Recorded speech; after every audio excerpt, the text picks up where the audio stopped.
Hey friends, Catherine here from Research Rockstar. Thanks for joining me here today.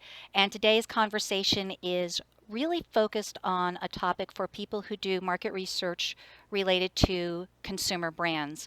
And so for those of you who do business to business research, this might be interesting academically, but this conversation is really about a topic that is near and dear to the hearts of people who do consumer research, or will be near and dear to their hearts very, very soon.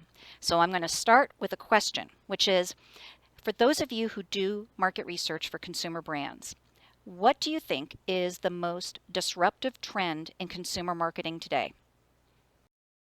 So there are a lot of trends happening in consumer marketing, but what's the single most disruptive trend today?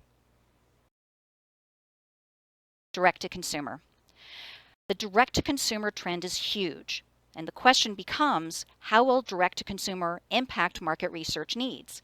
And direct to consumer is more than just Amazon, right? There is a lot of evidence, there's ample evidence of a lot of different brands using direct to consumer marketing.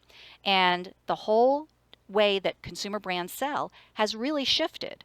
So I think that when people think about direct to consumer, a lot of folks do think first of Amazon, but there's so much more to it than Amazon. It's really focusing on the brands themselves, not necessarily the marketplace. So let's first start by looking at some proof points so that I can demonstrate and really show you how direct consumer marketing is the most disruptive trend in consumer marketing today. And then we'll tackle the topic of what does it mean for market research needs. That is, as brands do more direct marketing and direct sales, how does that impact their need for market research? So first of all, those proof points. Direct to consumer is booming.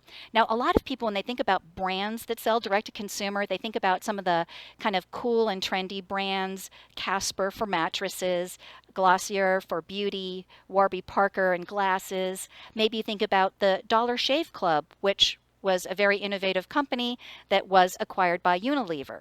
So a lot of people, when they think about direct to consumer or D2C marketing, they think of those kind of cool, disruptive, innovative brands.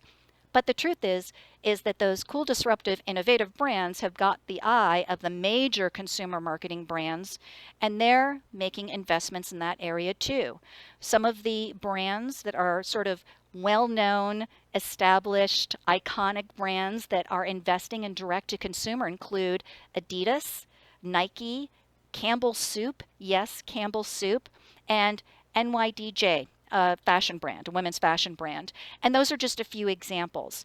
What's really interesting to me is in reading articles about the D2C phenomenon, you see a lot of quotes, a lot of references to the executives from the biggest brands. So, for example, here's a great quote from the July issue of Marketing Week from the CEO of Unilever, Paul Polman, who stated, "If you look at e-commerce, we have grown that at a 60 to 70% rate, well over the 30 to 40% rate that the trend is growing."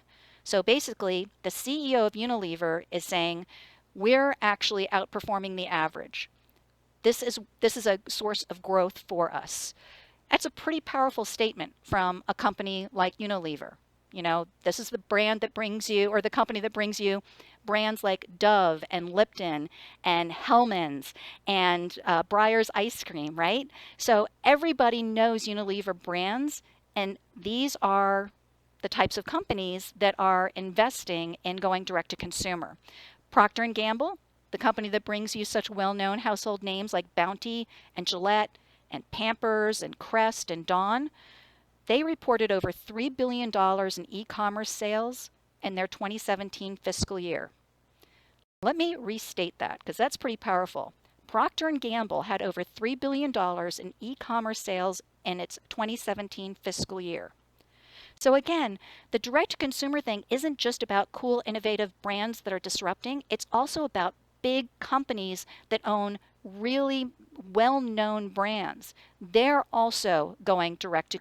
Now, I'm not saying that companies like Unilever and Procter & Gamble are going to be abandoning grocery stores. That's not going to happen. I don't think that that's going to happen in my lifetime anyway. But their ratio of sales is going to change. They are investing in direct-to-consumer efforts. It is changing the business models for really huge companies. So it really is something that's happening. And it's funny because I think a lot of people, when they think about direct-to-consumer, they think about niche-y little products here and there.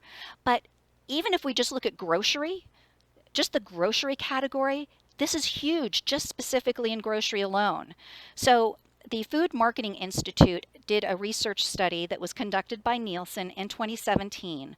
And based on that study, they predicted, or the Nielsen study has a forecast that says that by 2025, online grocery sales are predicted to capture 20% of total grocery sales. That's up from 5% in 2017. And it's also equivalent to $100 billion. So by 2025, right? It's not that long from now. It's 7 years from now. Online grocery sales are predicted to account for $100 billion in consumer sales. So clearly, it's not just about, specific brand categories here and there. This is a really widespread trend. So hopefully, with these data points, I've established that direct to consumer is a huge trend. It's not something that's isolated to little niches. It's not something that's isolated to innovative, isolated little disruptive companies. It's something that's being embraced by the biggest companies in the world like P&G and Unilever. The question then becomes, as the business models for consumer brands change, how does it impact their market research needs? That's what I'm really interested in, right? So what is this going to mean for me? So direct to consumer does mean that brands can more directly collect first-party data, right? So if I'm a brand and now I'm doing a lot of sales either through my own e-commerce site or my own stores, then I'm collecting a lot more data. I'm collecting a lot more data about how much people are buying, what's going on with their shopping behaviors, all sorts of, seasonal data, individual data. I'm getting a lot of data. It also means that I have the ability to easily conduct experiments. Up to now, frankly, for a lot of companies, if they wanted to do, say, for example, pricing research, they really did have to do it as primary research in the form of doing a survey or something else along those lines, right? So if it was going to be quantitative, it was probably going to be a survey. And myself, and I know many other colleagues, have done hundreds of studies that were in the form of a discrete choice exercise or something along those lines, where we did a survey to get consumers from a target market to tell us which attributes they would basically trade off so that we could analyze what's the right combination of attributes and attribute levels, or if the product includes feature X, can we charge a premium, all of those things. But now these companies can do experiments. So rather than rely on the hypothetical responses of people self-reporting through a survey, they can actually do an experiment and find out, hey, if we offer this product standalone, and we also offer it with bundled with a complementary product, can we charge a premium for the product if it's bundled with this complementary thing? Or can we charge more for the product if we are offering it as a subscription as opposed to a one-off? Or what are all the different pricing models? And actually experiment, do tests, and see what happens, as opposed to relying on people to go through a discrete choice exercise, for example. So direct to consumer means that brands can more directly collect first-party data and conduct experiments. And that's really kind of cool, right? So if I'm a brand, I'm really happy about this. This is a lot more cool data that is clearly authentic data that I can analyze. Now, related, a lot of experts in the marketing field predict that as big brands go direct to consumer, that they're also going to bring advertising in-house, or at least more of their advertising in-house. So, not good news for ad agencies, and certainly not good news for market research agencies that partner with ad agencies. And by the way, there's a related kind of trend. Have you ever heard of the phrase programmatic ad buying? If you haven't heard about programmatic ad buying, it's something you might want to search, because if you do a lot of research, or you do some research related to advertising, that's something else that's disrupting how all of this happens, and is also something that relates to the trend of many big brands bringing advertising, or at least more of their advertising in-house, because of programmatic ad buying. Anyway, the point I want to make is that if big brands increasingly bring their advertising in-house, it could mean good news for in-house insights teams. So for those of you who work at a brand and you're in the insights team at the brand, if your company is going to be doing more direct to consumer, they may be bringing more advertising in-house, that may mean new opportunities and more opportunities for really cool analysis that the in-house insights team will be asked to conduct. So if you can demonstrate, for example, as part of an in-house insights team, expertise in, say, social listening or digital marketing analysis, that's something that will become increasingly of value if your brand is going to be doing more advertising and more advertising in-house and more direct to consumer. So for the insights teams in-house, I think that this can be a really interesting opportunity to get to do more innovative research, and you're going to also have access to all sorts of new data. So I think for a lot of insights teams, depending on what kind of company you've worked for, you may have up to now done a fair amount of research using panels or other types of data sources, but now you're going to have access increasingly to in-house data sources that really do have some wonderful benefits and attributes.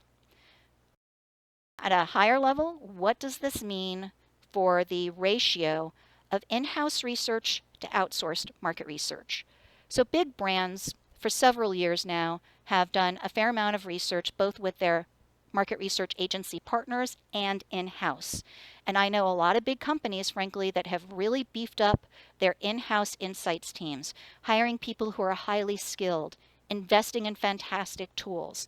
So there's already been a shift in terms of the amount of work and the types of work that are done in-house versus through an outsourced market research agency. But this direct to consumer thing is really going to be disruptive for that ratio as well.